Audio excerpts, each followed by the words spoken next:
Let's just adjust you a little bit. You're a little bit wonky. There we go.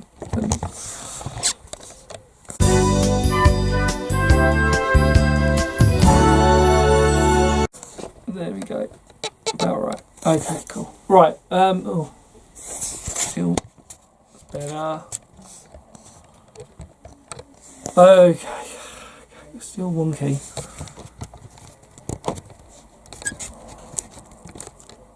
Alright, okay.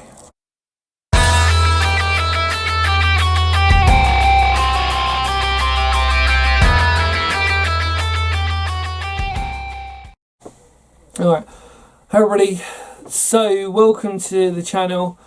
Welcome back. You may have watched another video and you've decided to come back. If that's the case, thank you and hello.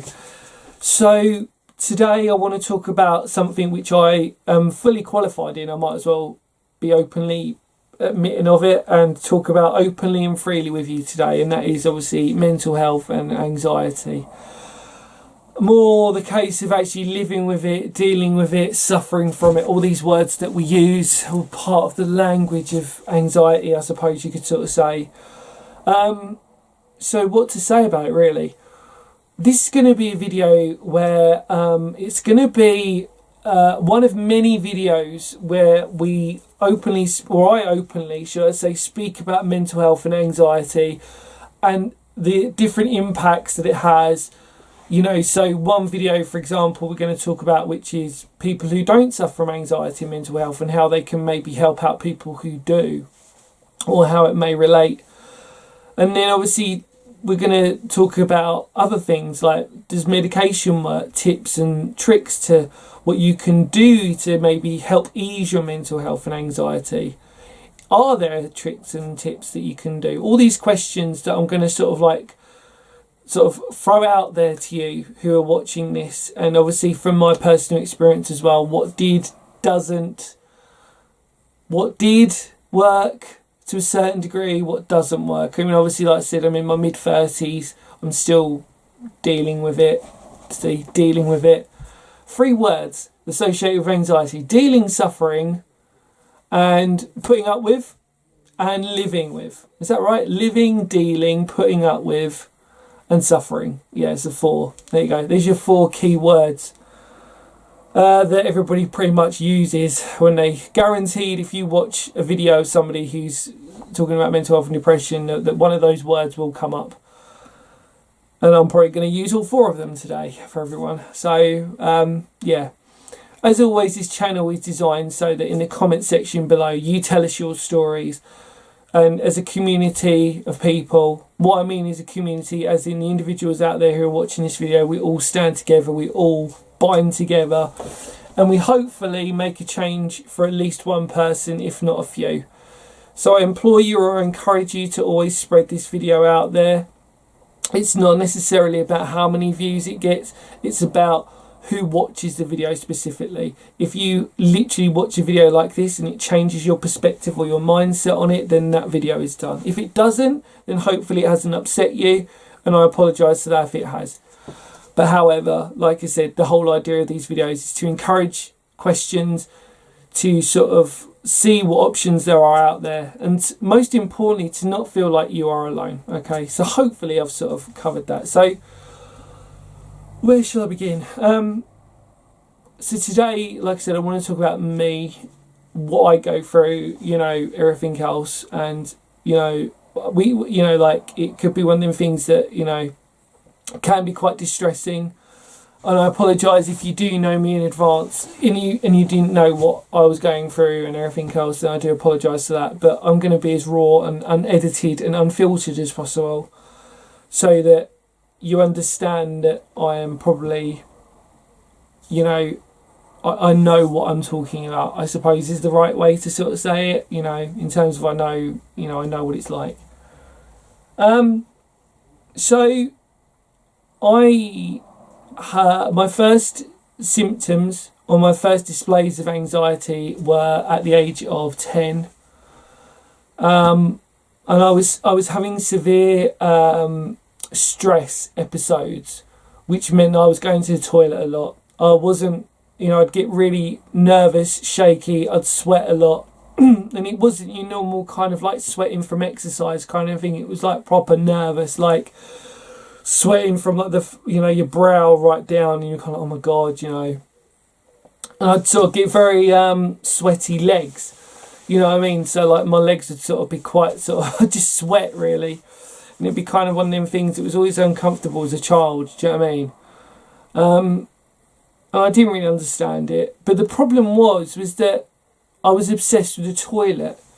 I was obsessed with going to the toilet all the time. And there was episodes in my life where, when I was younger, where, we'd be on holiday and, I was obsessed with like wanting to go to the toilet, needing to go to the toilet. Where was the nearest toilet? But the problem was that I'd need to go at probably the most awkwardest time ever. The idea that we'd come out of a restaurant, for example. I mean, I remember a story where I was probably a lot younger than 10 actually at the time, but it was one of the first episodes that I can remember where we'd literally come out of a restaurant, and about 10 minutes down the road, like, I really need to go to the toilet. Now that may or may not be uncommon for people, the fact you've eaten and you need to go maybe, but for me it was kind of like quite a distressing experience, because it felt more than just that. It felt more than just like, oh yeah, okay, I need to go to the toilet. It was like, no, something's wrong here. Do you know what I mean? My chest was like starting to feel weird, all this sort of stuff.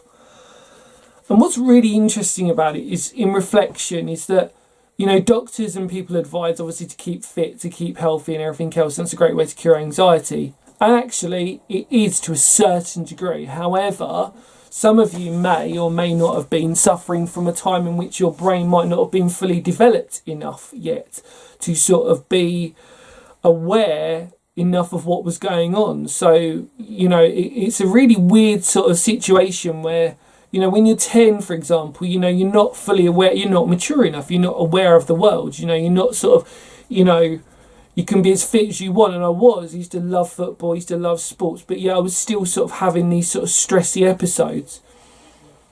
And then what happened was that as I was sort of getting into my teens, I was starting to suffer from OCD. Again, didn't know what that word meant. Obsessive compulsive disorder. For people out there, if you weren't aware, I apologise. Some of you, I'm sure a lot of you are aware of it, but I just want to sort of like make that clear for people who don't. So obsessive compulsive disorder is basically the notion that you have to do things in a repetitive order for you to feel better about what you are doing. So that could be switching the light off 10 or 15 times before you go out the house. It could be tying your shoelaces in a certain knot, for example, before you go out. It could also be the certain type of way that you eat your food. It could be a lot of different things, and it can also become quite a routine for you. It can become obsessive. Okay, the clues in the title: obsessive compulsive disorder.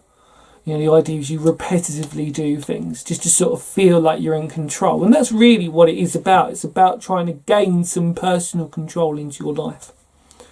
And I was sort of displaying symptoms of that, where I'd have certain routines. And the biggest one for me was always about my clothes. Certain clothes had to go well with each, with certain items. So certain trousers had to go with certain t-shirts. And it was really quite bad, to be fair. I mean, when I say bad, it was proper OCD. But you've got to imagine I wasn't really even a teenager. I was leading up to that, and it was still quite bad. And some people from an outsider perspective could be like, well, yeah, that's normal. You want to have the right shoes with the right trousers. But no, for me, it was like, it has to be right. It has to go in a certain way. And if those trousers aren't there, I may have exactly the same pair of trousers that would go with that t-shirt, but it has to be that pair, it has to be that pair of shoes, it has to be those pair of socks. It was that bad.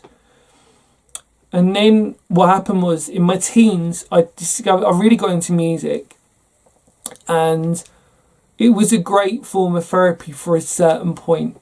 But unfortunately, as you well know, certain things that can help you when it comes to mental health and anxiety can work for only so long, and then what happens is your brain sort of gets used to it, and then it will sort of change its like its pattern of behaviour, I suppose. It'll be like, no, we know what's happening now. You're tricking me, and we need to sort of unravel this. So it kind of carried on and carried on, and then basically at the age of 16, it just hit me. It like hit me for six. Basically, sorry, I just want to say before that, when I was in secondary school, I was fully aware that something wasn't right in secondary school. By the way, I still wasn't diagnosed with anything, so I was up until the age of 16 before we actually sought help from it. And so I was six. So before that, when I was at secondary school, so I'd moved from primary school obviously to secondary school. When I was at secondary school, it was really interesting because I was again still obsessed with going to the toilet, but it was always at the wrong time. And unfortunately, the school that I was at the time, and I know that a lot of schools still adopt this policy, which really frustrates me to a certain degree. I can understand why schools do it, but over in England, you may be from a different country, but over in England, we're quite sort of strict about the policy of like, right, you're in lesson, you stay in lesson, that's it. You don't go to the toilet, you don't do anything else. And you might desperately need to go to the toilet, and with the exception of, certain things, you might be able to go out, but for someone like me, it was very difficult. So it sort of made it worse. And I'd normally want to go to the toilet about halfway through a lesson, and my teachers were like, no, you got to wait. Or why? The classic question was, why didn't you go in your break time? And I was like, well, if only it was that easy. Do you know what I mean? If only it was that easy that I could pick and choose when I want to go to the toilet. And it was obsessive, and it wasn't, And again, still leading an active lifestyle, still keeping healthy, still, going out, doing all the types of things that I was doing. And then, I got to about the age of 16, and I was in this band at the time, and it was doing really, really well.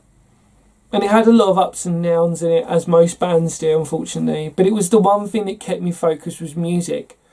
And some of you out there who have mental health or anxiety or depression, you might have a certain thing that you really love and you really enjoy. And I encourage you to keep doing that, because if it works for you, then it works. And for me, it really did. Unfortunately, later on in life, it got progressively worse on my music career, unfortunately. Again, can't see into the future and can't see other people's behaviour or what they're going to do to ruin it for you. But that's music, isn't it? That's band life, I suppose. But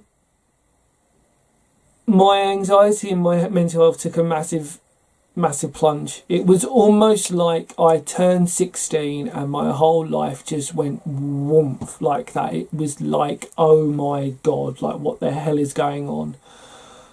And the first symptoms that really displayed themselves in anxiety was that I was having trouble. I was stuttering. And I'm not a stutterer by nature. And the first time I openly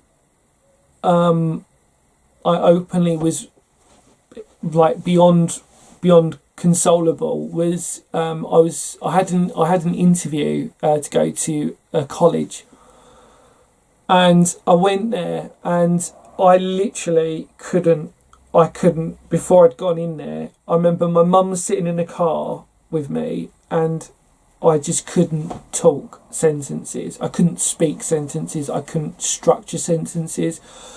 I was stuttering. I've never stuttered in my life. I was freaking out. I was like, hang on a minute, what the hell's going on? I can't even put words together.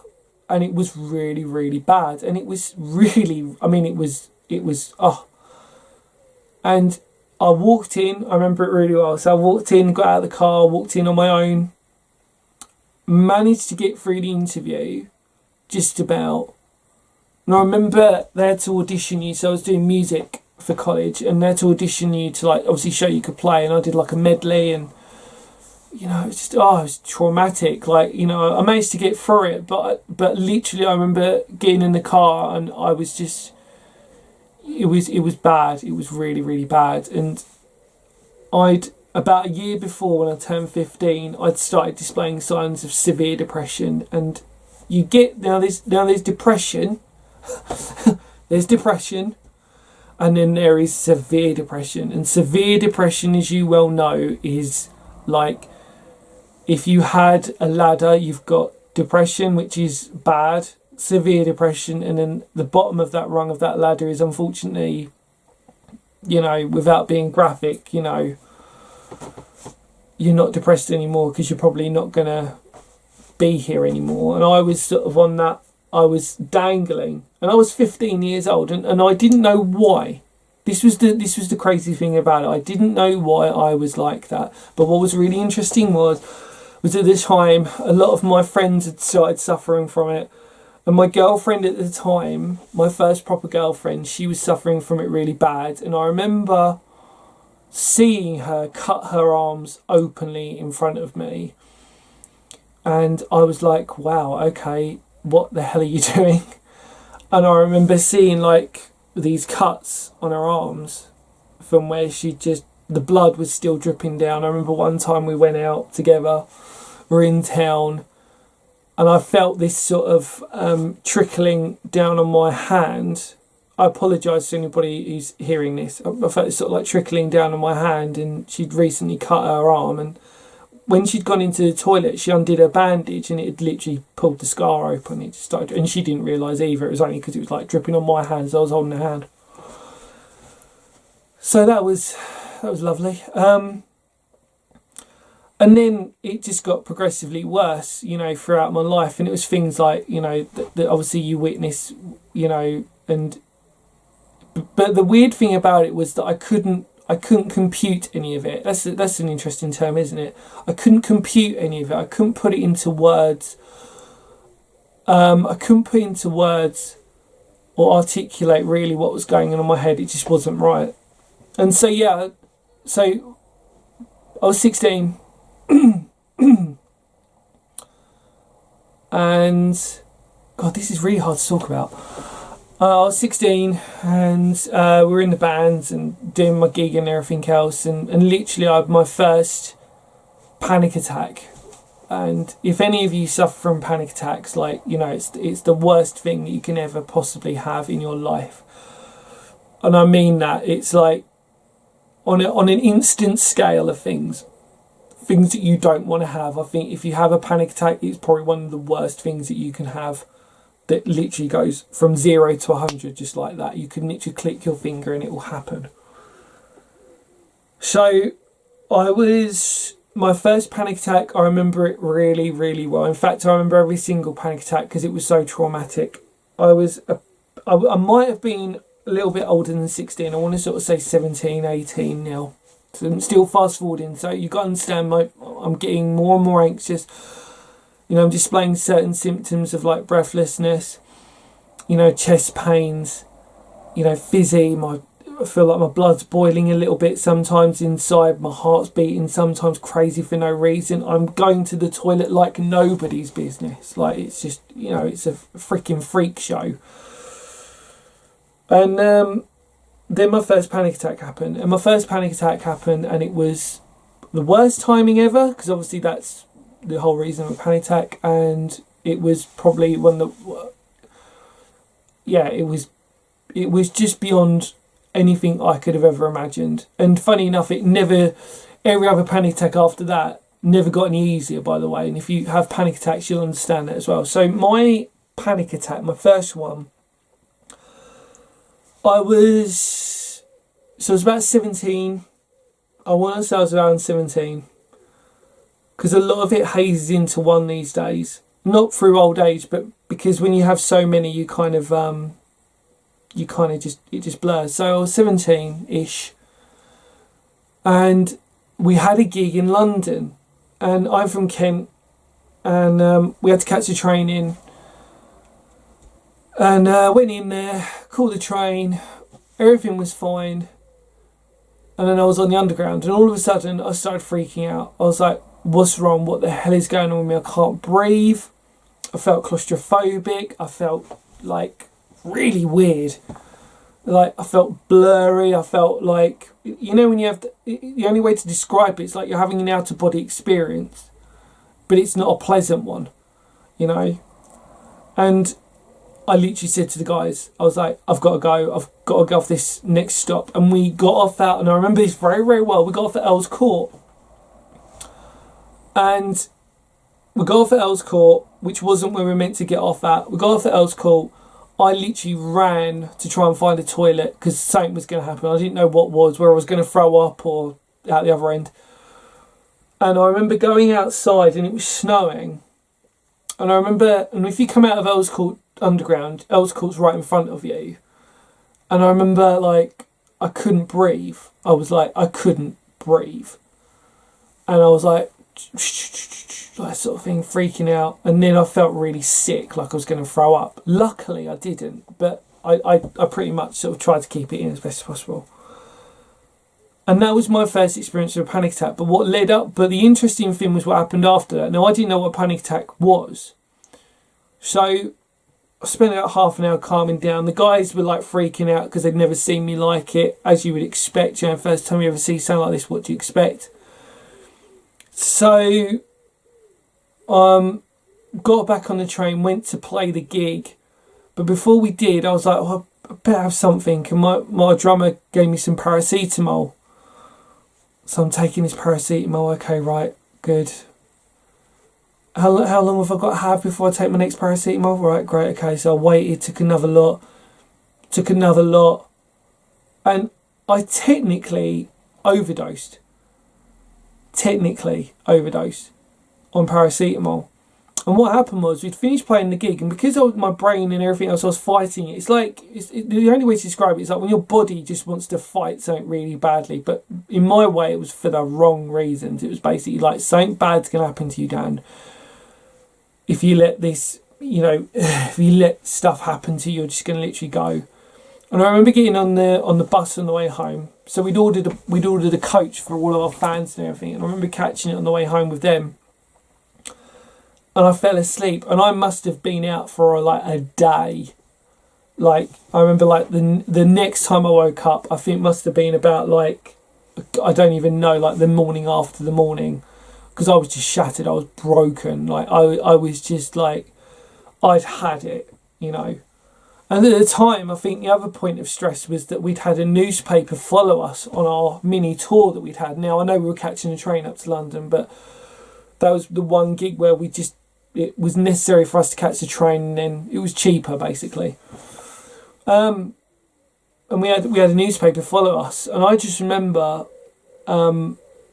like waking up, and I was like, a typical sort of person, how did the gig go? That's the first thing I wanted to sort of say, because I couldn't really remember it. And I remember like there's our band in the newspaper, and it's saying how amazing the gig was, and I was like, God, I can't remember any of that. And that was my first panic attack. And then it just got progressively worse. So fast forward to sort of, where I'm at now in terms of that. So I hate that word suffer, because the word suffer to me means that, when you have anxiety and depression, you are always suffering. You are. But it always seems like quite a severe word. But it's only a severe word if you are going through it. Does that make sense? So you're sort of like, you can, when you've got depression and mental health, you suffer. You really do suffer. Sometimes you will suffer less. And if you don't suffer from it, then you might not know what we're talking about, and you might think, well, hang on a minute, that word suffer is quite a strong word. But for me, no, it's the right word to sort of talk about, to be fair, because it's bad. So, in between that and everything else, my life basically, I was having severe bouts of depression, still really severe at times, like it was proper low, didn't want to be here anymore. Times when I shouldn't have been here, without going too in depth into it. So that hurts when I say that, because I hope that, my friends and people out there, hopefully, some people know about it, I suppose, but hopefully I'm exposing it to people and sort of saying, look, this is common, that with anxiety and, even with depression, you do get very suicidal, and sometimes you might go through with it and it might not. Yeah, it's very difficult to talk about, and that will be for another video as well. So I want to sort of save that.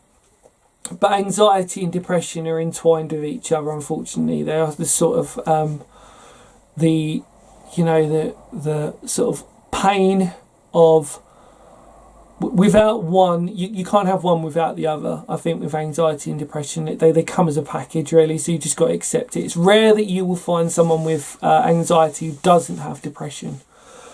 So anyway, where was I? So yeah, through all of that, a lot of incidents had happened, which I don't really want to talk about on camera just yet, because like I said, this is really just sort of a video where I guess I just talk about really the basics of what was happening in my life and what I was going through. So the symptoms that I have are diagnosed as what is called GAD, Generalized Anxiety Disorder, which sounds not as bad as it is, but unfortunately it is pretty bad.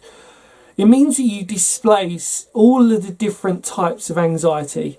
And the different types of anxiety can be, you get chest pains, sharpness of breath, you lose control of your own body, you go through all these types of things, and it's extremely harrowing and disturbing for a lot of people to sort of witness. And you can go to the toilet a lot, you can feel sick, you can be sick, you get fizzy, you get pains all down your arms and your legs, your vision can be a bit blurry sometimes. You can have a loss of appetite. You can have a huge appetite.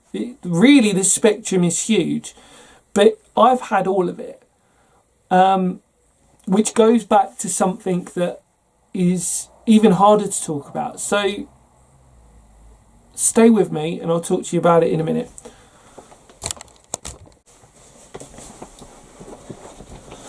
Okay, so where was I? So for me, I wanted to sort of talk about it affecting my weight and everything else, and go from there really. So because I couldn't keep any food down most of the time, it meant that I was pretty much anorexic, and it would be that sort of joke that I used to sort of say, which was that I had xylophone ribs. And it was a sort of dark, humid attempt to try and make light of the fact that any food that I had, I just couldn't keep in. I'd always have to go to the toilet and that was it, sort of thing. And then obviously at this time, you've got to understand as well that I was on tour with band. I was in a few bands that were, on tour. So it was quite a sort of challenging sort of situation. And also, when I was about 18, I discovered smoking. So I was what you'd term as a late smoker, because I wasn't really, a young smoker. If you were a young smoker, you were like 16 back then. And I was sort of 18 and sort of discovered it later on. And it was one way to sort of combat severe anxiety for me, because it sort of gave me something to do.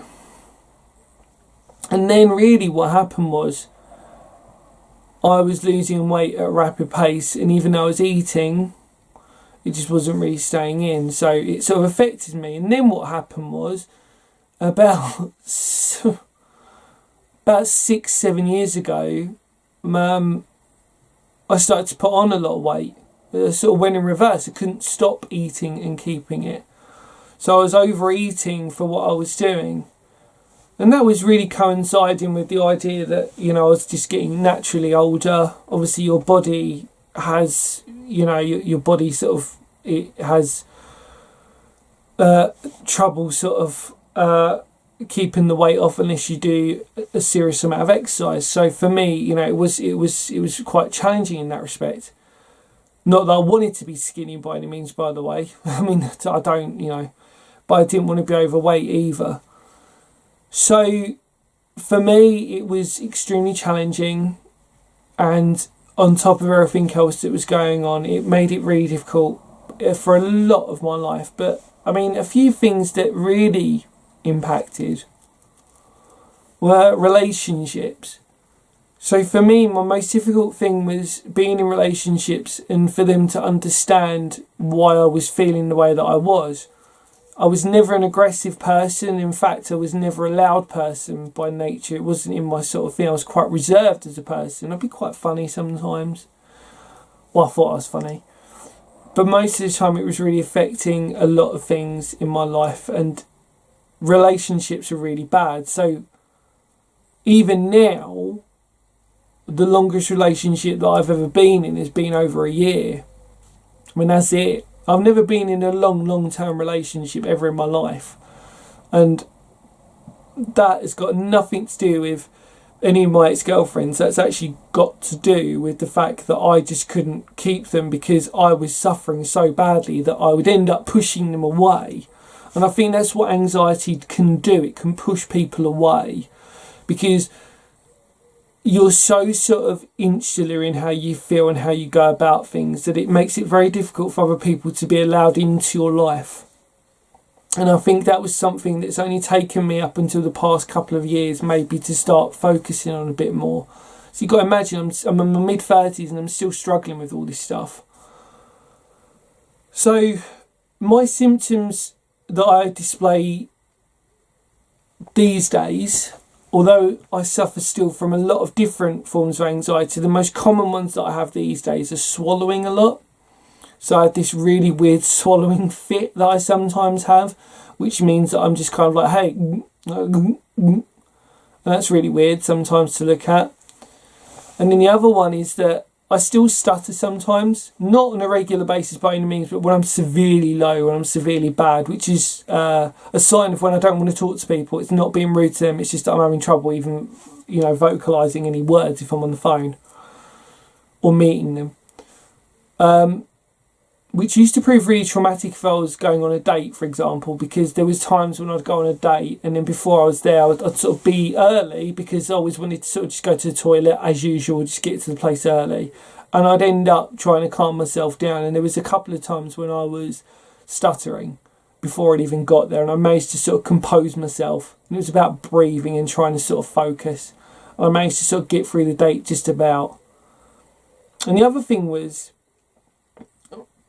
that I realised, or the things that I still suffer from, with it, I still get, my heart sometimes still wants to come out of my chest. My toilet side of things isn't as bad as what it was, but it still can be quite bad sometimes. I still obsess about it. I still get mild panic attacks, mild ones, they're not as bad as they were. And I have had so many counselling sessions you wouldn't believe throughout my life. I've had different medication. I've tried everything. The only one thing that has worked for me has been trying to keep fit and trying to sort of focus. It's very difficult when you suffer from anxiety and depression, because if your lifestyle, if your background is constantly sort of a negative in terms of you trying as hard as you can to get the job that you want, for example, and it's just not working out, it's very hard to sort of motivate yourself. And then again, that depression, anxiety creeps up behind you and wants to sort of take control and go, hey, come to me, come to the dark side and we can be friends again. It's like, oh God, so you got to try and sort of, it's very easy in that respect.